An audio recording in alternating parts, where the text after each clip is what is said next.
का एकमात्र जंग रोधक cement.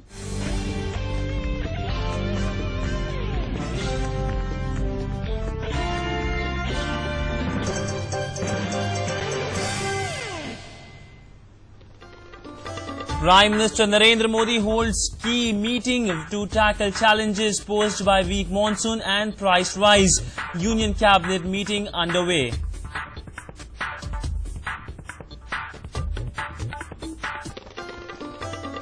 IMD says no situation of alarm on the monsoon front, says no drought-like conditions in the country as monsoon advances over central and eastern India. Reliance to launch its 4G broadband network in next few months. Mukesh Ambani says company will invest 70,000 crore rupees in the project. Iraq situation deteriorates. Islamist-led militants invade Iraq's biggest oil refinery. ISIS militants now control 75% of Iraq's main refinery. And Iraq tensions drag down the market. Sensex loses more than 250 points. Nifty also ends below the crucial 7600 level mark. Well, hello and welcome to Business Wrap. I am Sidhant, Sibal, and let's begin with the top story. The Union Cabinet is meeting right now to consider scrapping of 30 EGOMs and GOMs set up by the previous UPA government with an intent of giving a formal approval to a decision taken by Prime Minister Narendra Modi last month. The Cabinet may also consider finalizing the schedule of the budget session in its meeting today. Earlier, the Prime Minister held an important meeting to form a strategy on weak monsoon and increasing price rise.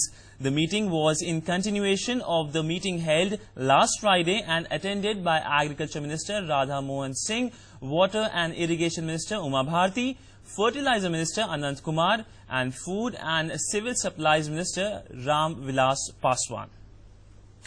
Well, the much-awaited auction of onions began smoothly at various agriculture produce market committees or APMCs in Nashik district of Maharashtra this morning. The two-day stir by onion traders followed their differences with labourers regarding the trading of onions ended last evening after the state government's assurances that their demands will be met. The government said that demands of the workers will be met by July the 10th. However, the workers' union has warned that in case the government does not keep its promise, the workers will resume strike from July the 11th. The two-day stir had badly affected the supply of onions as Lasegaon market. Meanwhile, the Met Department today said that there is no drought-like conditions in the country and the monsoon is advancing fast over central and eastern regions of the country. And the Director BP Yadav said that it's giving real-time information to various ministries, including the Agriculture Ministry, so that it can take an informed decision. Well, many newspaper reports are suggesting that there are drought-like conditions in many parts of the country. With me is the head of the forecast department at the IMD, Mr. BP Yadav. Sir, welcome to Doordarshan News. My first question is there any drought-like condition in the country? No, we should not call it a drought-like condition. Of course, because of the slight delay in the rainfall, monsoon coming to some parts of the country, particularly over Andhra Pradesh and Karnataka, also over the eastern part, there is deficiency in the rainfall. The first half of the June month, the rainfall is deficient in some of the regions, and this should be termed only as a deficient rainfall so far. But as you all know, that IMD has given a forecast of below normal monsoon, that is 7% deficiency. So there is no drought-like situation. It is only a deficient monsoon till now. The point is the onset phase of the monsoon or the advanced phase of the monsoon is always very variable. There is large fluctuation in the rainfall amounts, particularly during the month of the June and that to first half of the June. Slight delay will result in show large deficiency. So that is only thing. Otherwise, there is a deficiency in the monsoon rainfall in some regions. So, sir, clarification on this part that this year won't be a drought year. No, we have said only that there will be a monsoon which will be below normal, and we have given the prediction that the deficiency may be at the maximum 7% by our statistical model for the all India rainfall. So we stick by our forecast that monsoon will be or likely to be below normal with a deficiency of about 7%. So there is no forecast from IMD. There is no statement from IMD. So what is the current status of the monsoon? Where has the monsoon reached? Last time I had a talk with you, it had reached Kolkata. Where is it now, Ragna? No, today it has reached many more parts of the East India. And there is a very good rainfall which has been observed over most parts of the West Bengal, Odisha, Jharkhand, even in some parts of East UP, Bihar. There is very good rainfall which has been taking place for the last 2 days over many parts of the Chhattisgarh, Vidarbha, East MP. But taking into consideration the rainfall and the wind pattern and other parameters, today the monsoon has advanced into the parts of Andhra Pradesh, particularly the coastal Andhra Pradesh, up to Bhubaneswar in Odisha. It has covered most parts of the West Bengal. It has covered half of the Odisha, it has covered nearly half of the Bihar, some parts of the Jharkhand. So, particularly these states of Bihar, Jharkhand, Odisha, West Bengal, it has been covered today by the monsoon. And there are good signs in the future. The strength of the monsoon is becoming, you can say, stronger. When will it reach Delhi, Punjab, and the main agriculture growing region? As we all know, the monsoon reaches last Punjab and West Rajasthan. That is the normal pattern of the monsoon because it is coming from the Bay of Bengal branch most of the time. So monsoon first covers East India, then up to Central India, then enters into the Northwest India, and last reaches the West Rajasthan. That is the normal date of arrival of monsoon over West Rajasthan, 15 July. So we are not worried regarding the advance of arrival of the monsoon over Northwest India. So you talked about deficient monsoon. Won't it impact the agriculture sowing season of the country? This is the application of the monsoon rainfall into agriculture has a different dimension because here comes the role of the soil moisture into play, the type of the crop, the variety of the crop from region to one region, the availability of irrigation, reservoir position. There are so many things which comes into play. So and this is being looked into by the other departments and ministries. IMD is providing day-to-day rainfall position in district-wise, state-wise, country-wise position for all the concerned, and also we are providing the forecast for the next 1 week. So my last question is on El Nino, which is ultimately blamed for the weak monsoon in the subcontinent. It's said that it's deferred till September. Can you just clarify the situation? There are many national and international centers which give prediction for the El Nino. The consensus was always there that there is a 60-70% chance that El Nino will develop, but there is still you can say diversion between different forecasts whether it will develop during the month of August or September. So IMD clearly clarifying that 2014 won't be a drought year, and drought-like conditions in certain part of the country are only because of weekly conditions, and they might just receive good amount of rainfall in coming few weeks. With camera person Sushil Sharma, this is Sidhant, Sibal, DD News, New Delhi. Moving on, the big Reliance AGM making a deep commitment to India's growth. Reliance Industry chairperson Mukesh Ambani has said that next 3 years will be transformational in history, and oil and gas major is committed to spend 1.8 lakh crore rupees of investment as capex or capital expenditure. Addressing the 40th AGM of Reliance Industries, Ambani said that market price will be crucial in developing gas resources of the East Coast. Reliance will start producing from coal bed methane block in Madhya Pradesh in financial year 2015-16. He also said that Reliance would launch its much-awaited 4G broadband network in next few months. Reliance Jio would maximize a digital operation and is a 70,000 crore rupees investment in offing. Reliance made a return to telecoms in 2010 by acquiring the only company that had won nationwide 4G airwaves in a government auction but has yet to start the services. Well, not so good news coming from Iraq. Islamist-led militants have invaded Iraq's biggest oil refinery. An official quoted by Reuters news agency said that militants now control 75% of Biyaj refinery, 210 kilometers north of Baghdad. Government forces have made new airstrikes on militants advancing towards the capital. The government is battling to push back the ISIS militants after the militants overran the second city, Mosul, last week. Prime Minister Nouri al-Maliki appeared on television with Sunni Muslim and Kurdish leaders on Tuesday to issue a call for national unity in the face of the advance. They demanded that non-state forces lay their arms down.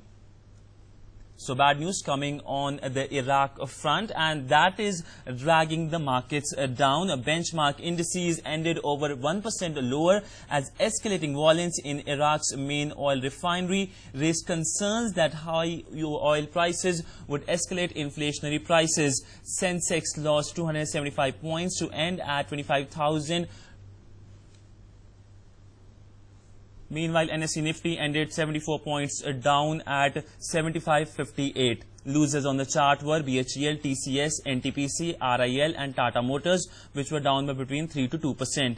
Gainers on the chart were Cipla, Hindalco, GAIL India, Maruti Suzuki, Dr. Reddy's Lab, which were up by between 2 to 1%. Among the 30 share Sensex, 24 stocks declined and rest of them rose. The market breadth indicating the overall health of the market was negative. On to global market action, Asian stocks were mostly lower on Wednesday as investors awaited the Federal Reserve monetary policy decision scheduled to be released later in the day. Key benchmark indices in China, Hong Kong, Indonesia and South Korea were off by between 0.09% to 0.6%. Key benchmark indices in Singapore, Taiwan, Japan were up by between 0.07% to 0.93%. European shares edged higher on Wednesday as investors looked ahead to the Federal Reserve's policy decision. Key benchmark indices in UK, France and Germany were up by between 0.11% to 0.35%. Well, on that note, time for a short break. Keep watching Doordarshan News.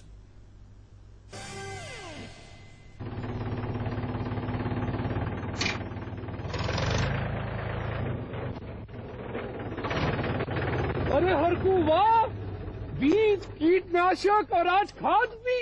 अरे इतना खर्चा कहाँ से? अरे खर्च की चिंता किसे है?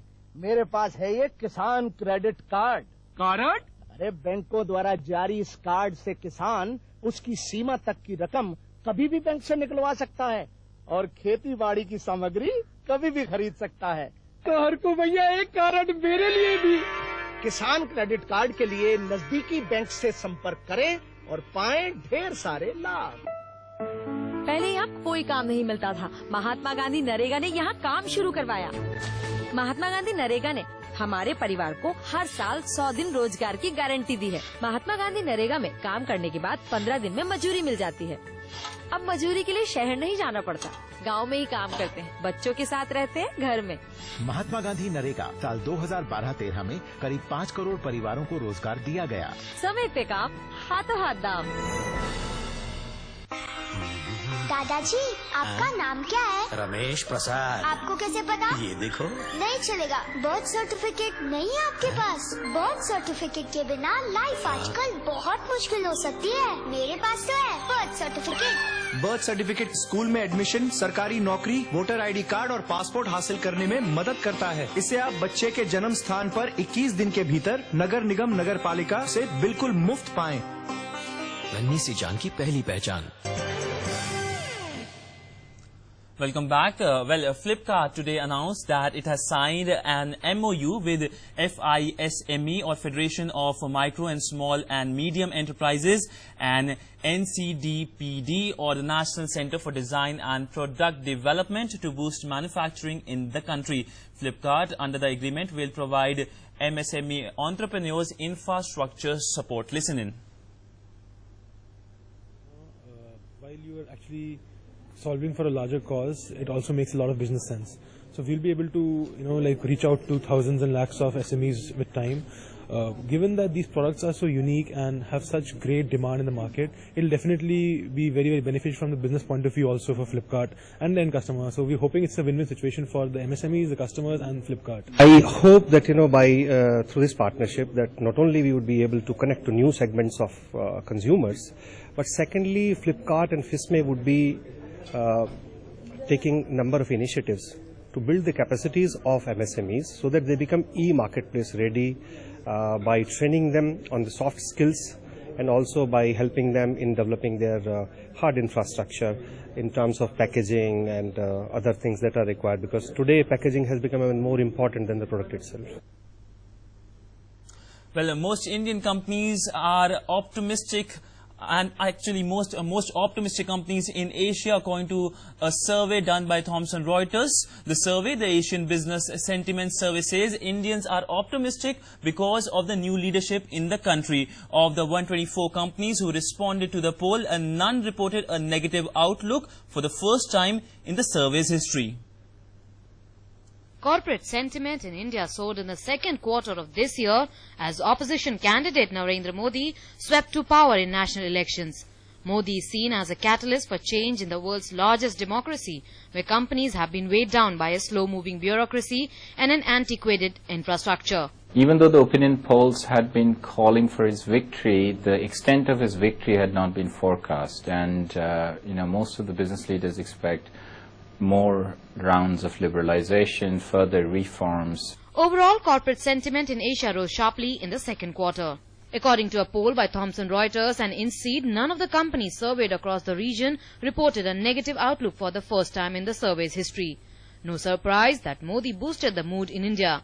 But despite political protest and a military coup, Thailand also posted a strong jump in corporate sentiment, swinging from a deeply negative outlook earlier in the year. Thailand's stock market has gained more than 12% this year. Despite political instability, property and commodity firms have been among the top performers. While Asia is among the fastest growing regions in the world, global economic uncertainty continues to rank as the chief business risk across all sectors in a diverse region. The region is still heavily dependent on exporting to the US and Europe, and with signs of a slowdown of economic activity in China, any hiccup in global demand could puncture Asia's current feel-good factor. Business Bureau, DD News. And it's just not India Inc., but also Maoist regions of the country are hopeful that development will come under Narendra Modi's administration. People in Maoist areas of eastern India are pinning hopes on Prime Minister Narendra Modi to stimulate growth and infrastructure in the region. People in Red Corridor of Gajapati in eastern Odisha have pinned hopes on Prime Minister Narendra Modi government to stimulate growth and infrastructure. Less than a month since Modi has been sworn in as Prime Minister, natives of the Naxal-hit areas are hopeful of better days ahead. The general consensus of the people is they want BJP to expedite the developmental work in the area, which the Congress-led UPA government failed to do. Narendra Modi के leadership में definitely कुछ होगा. तो हम देख रहे हैं only it is 4 days. The government is 4 days old. How they are functioning. तो ये जरूर महसूस होता है कि कुछ ना कुछ जरूर अच्छा दिन आएगा. And again, Bharat, India will shine. According to the people, the Congress-led government made provisions in the form of schemes and programs related to agriculture, irrigation and communication. However, their failure to act on these schemes brought about their downfall. The Maoists, who claim to be fighting for the rights of the poor, have always been anti-development and anti-establishment. If you will solve the tribal people's problem, then the emerging of the Maoist problem will not arise. The simple problems, those are the health, better health, better education, better drinking water, communication. These things are required. Nothing big things are not required for the tribal people. The Red Rebels have operated for decades across a wide swath of central and eastern India. Thousands have been killed by Maoists since the late 1960s. Former Prime Minister Dr. Manmohan Singh has previously described the Maoist insurgency as India's biggest internal security challenge. Business Bureau, DD News. Well, Pakistan has said that the process of according non-discriminatory market access or NDMA to India will resume after the bilateral talks between the two nations begin. NDMA is the other name of the most favored nation or MFN status. Pakistan's top envoy even quoted Prime Minister Narendra Modi's popular phrase, "Achhe din aane wale," hoping that bilateral ties between the two countries will now head for good days. In a show of support and appreciation of newly elected Prime Minister, Pakistan's top envoy Abdul Basit quoted Narendra Modi's popular phrase, "Achhe din aa rahe hain," while referring to bolster bilateral ties between the two neighbours. Basit was addressing a meet of industry leaders in New Delhi, where he expressed hope that soon after the resumption of talks, the non-discriminatory market access would be granted. On 27th of May this year, our two Prime Ministers met and they articulated their shared vision of peace and development. And I personally feel that we are seeing now that how that meeting has generated a huge momentum between our two countries. It is an irony that while people on both sides of the border have given huge mandate to their respective leaders to create a better understanding between our two countries. And I have no reason to doubt for a moment that achhe din aa rahe hain. Pakistan Prime Minister Nawaz Sharif came to India to attend the swearing-in ceremony of Prime Minister Modi following the latest invitation to all the SAARC country leaders. This was seen as a positive step towards resumption of talks between the two strained neighbours. Modi and Sharif were seen keen to rebuild ties, and diplomats say closer integration of Pakistan with India's giant economy could lay the ground for improving political relations. Business Bureau, DT News. So Modi wave all the way from India Inc. to the Maoist hit regions of the country to even Indo-Pak ties. Moving on, UK will consider lifting ban on the Indian mangoes Alfonso. This was told by the British High Commissioner to India during his meeting with Food Processing Minister Harsimrat Kaur Badal. British High Commissioner said that the ban was imposed due to concerns of pesticides coming in and added that some steps will be taken to lift the ban at the earliest. Will they or won't they lift the ban on Alfonso mangoes?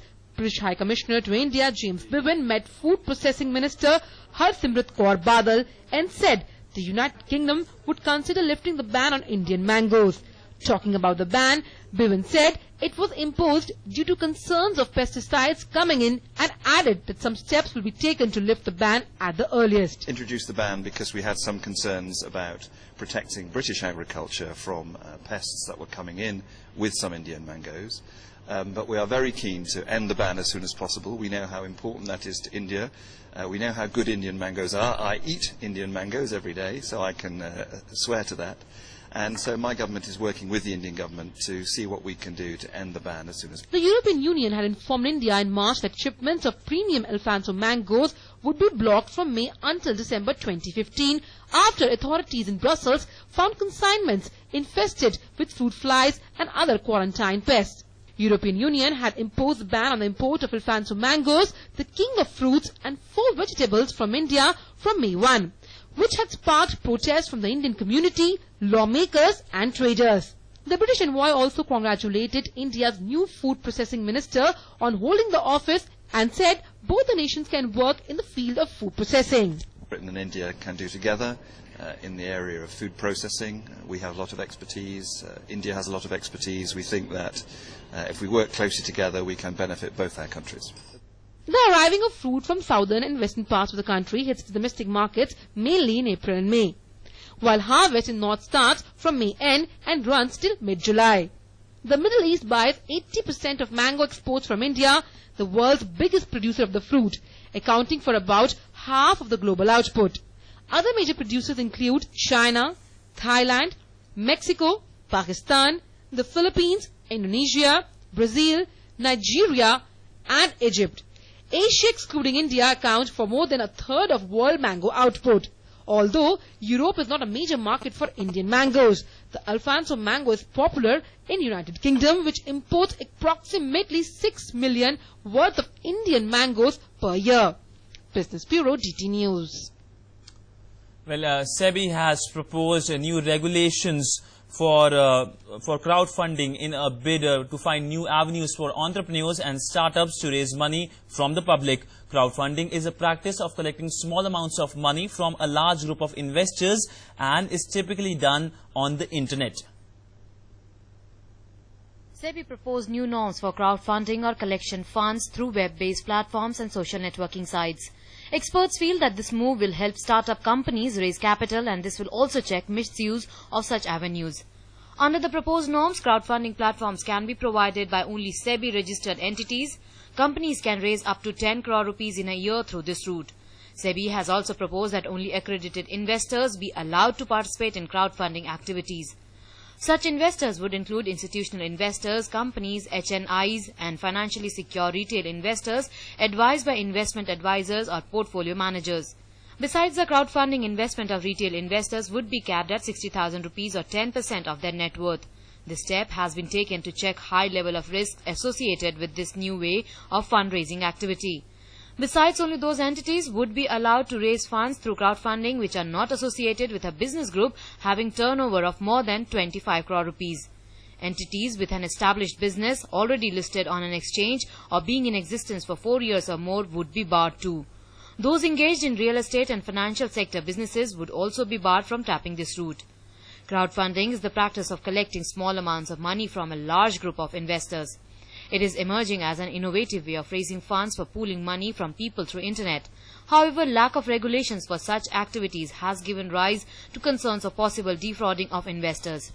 Among others, social and professional networking websites like Facebook, LinkedIn and Twitter have been used for such fundraising exercises, while money pooling also takes place on some dedicated websites for such activities. The final norms would be issued after taking into account comments from public and other stakeholders till July 16th. Business Bureau, DD News.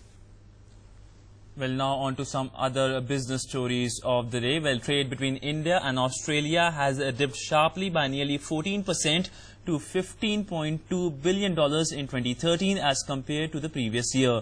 The total two-way trade between the two countries stood at Australian dollars $15.2 billion last year, which is the lowest in almost 5 years. Well, China says it wants to back major UK infrastructure projects and has signed £14 billion in trade deals. The news comes on the first full day of the visit by its leader. The projects the state-owned China Development Bank wants to invest in include high-speed 2 and the next generation of nuclear power stations. Well, Japan has narrowed its trade deficit in May as exports fell by more than forecast and imports also registered a decline. A slowdown